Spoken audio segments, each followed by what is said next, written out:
going on, everybody? This is dkdynamite, and tonight we're going to be talking about some upcoming operators and what to expect in Season 2. Definitely stay tuned. But before we jump into that, I just want to let you know that this upcoming Monday, I will be live streaming in the case that update 1.66 does officially get installed. It's being said that it's a relatively small patch that just got added into the database, so it may contain some pretty important fixes that we've all been waiting for, but I also think for those out there that are interested in cosmetics, this patch may contain a couple of extra bundles that weren't previously known.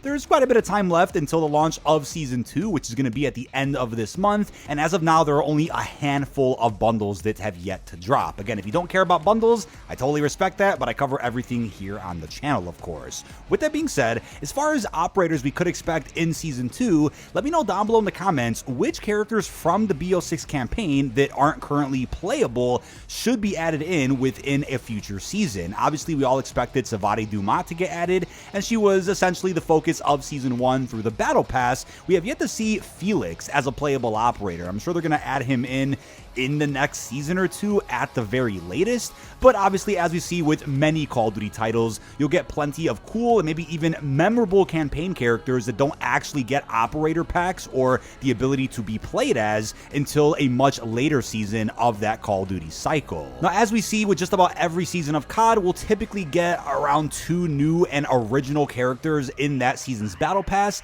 and something we haven't seen in quite some time that I believe Modern Warfare 2 was the last game to do is also introduce new characters that feature voice lines, but not through the Battle Pass, but bundles, or in this case, I would hope through an event, so they can add extra characters into the game towards the middle or later half of the season. I think it was with MW3 where we stopped really seeing that. Apart from like some of the licensed operators that released later on in a season, we would typically only see new operators and characters added with the start of a season through the Battle Pass. But something I'd also love to see return, hopefully in Season 2, would be the ability to unlock alternate skins, whether it's for characters that we've unlocked for free through an event, or whether it's for operator skins that we acquire from bundles. Again, to give more value to people's purchases if they're buying cosmetic packs, it'd be great to see, like we saw in Cold War, the ability to get an alternate look for a skin that you paid for by doing a challenge while running that skin. I think that would, of course, provide more content for people out there that want to be able to unlock alternate operator skins, especially considering that events in Black Ops 6 thus far haven't really released any free operator skins either. And I also saw this great tweet by Perseus Cold War over on Twitter, who said, if we go a whole year without any Pantheon skins, I'm going to be so disappointed. And yeah, there's some great looking skins from the campaign that will hopefully get added in, whether it's extra prestige milestones, whether it's free rewards through upcoming events. The way I see it, if they're not going to repurpose certain campaign skins for bundles like we usually see, might as well provide players with free methods towards unlocking those skins, which in my opinion should be free anyway. I think any skin from campaign, or most of them, should be released through a free method of some sort, but it all reminds us, of course, of a lot of the complaints we saw during the last couple of years of Modern Warfare, where there were plenty of Shadow Company or Milsim looking skins that never ended up coming out at all. I think one of them ended up being like a prestige master reward at the end of MW3 cycle, but other than that, there were a lot of skins that just never saw the light of day. Hopefully Black Ops 6 doesn't have that problem, but at least in my opinion, as far as cosmetics go, Black Ops 6 has offered some of the strongest cosmetics compared to any other Call of Duty's first season of support. Now, yes, some Milsim skins did end up dropping with MW2 and 3, but like I always say, the wackier skins or the crossover skins always tend to sell better, hence why they keep releasing.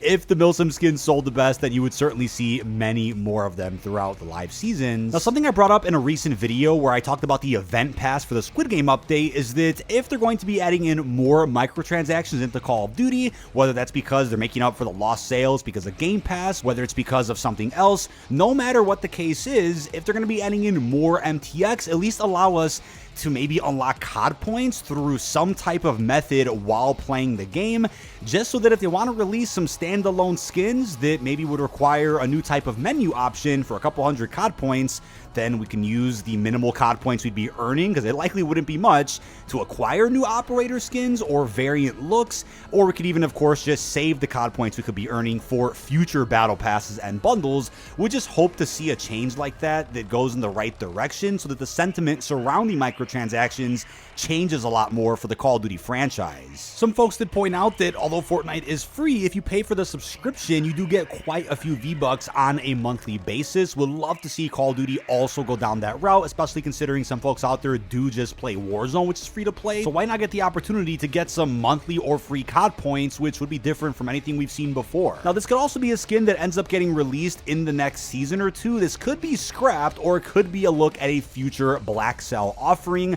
Again, you folks may have your opinion on how expensive Blackcell is, and hey, I hear you, but it does look like Black Ops 6 is continuing that trend where Blackcell every season is also adding in a completely new and original operator that you can't obtain otherwise. This doesn't really look like an operator skin that's on par with Goliath, who was a Season 1 Blackcell operator, but either way, regardless of what the Blackcell skin is, it'll definitely be a new operator offered at the beginning of Season 2. I'm gonna guess this may have been a concept for a previous Blackcell skin that was supposed to drop, but didn't end up panning out, so who actually knows. But just recently, as I did cover in my initial Season 2 news roundup video going over the actual content, not specifically operators or cosmetics, I mentioned this specific operator that leaked out for Bayan. It doesn't seem like it's going to be a new operator. It does appear to be an actual skin for an existing character. So could this be a battle pass skin? Could this be a skin we see through a future bundle?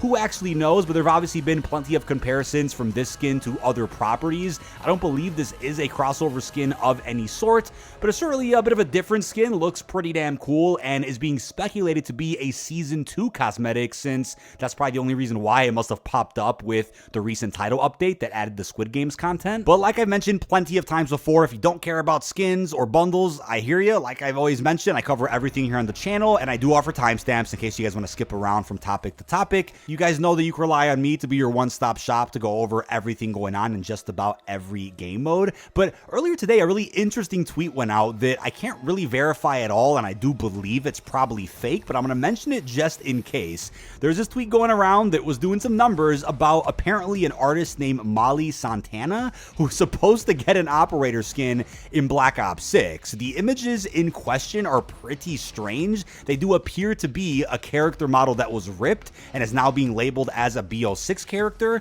No other data miner or leaker out there has reported or corroborated this, so like I said, be very careful with what you believe on the internet. I personally don't think this is real, because this is an artist that isn't really all that known, and it would really be odd to see an operator of this person within Black Ops 6. I don't think this is actually real, but going over it in the case that it somehow is, because we've seen some odd and crazy collaborations with Call of Duty in the past. But while on the topic of licensed characters, obviously I went over this rumor a couple of weeks back when it initially dropped, but a ton of melee weapons were recently data mined for Black Ops 6 that seemed to insinuate a collaboration with TMNT. Yes, Teenage Mutant Ninja Turtles. So with melee weapons coming that seem to imply we're getting a crossover, it does seem real likely we're going to end up seeing actual voiced operators of the Turtles. Hopefully they get the awesome actors from the TV series or some of the recent cartoons that have aired.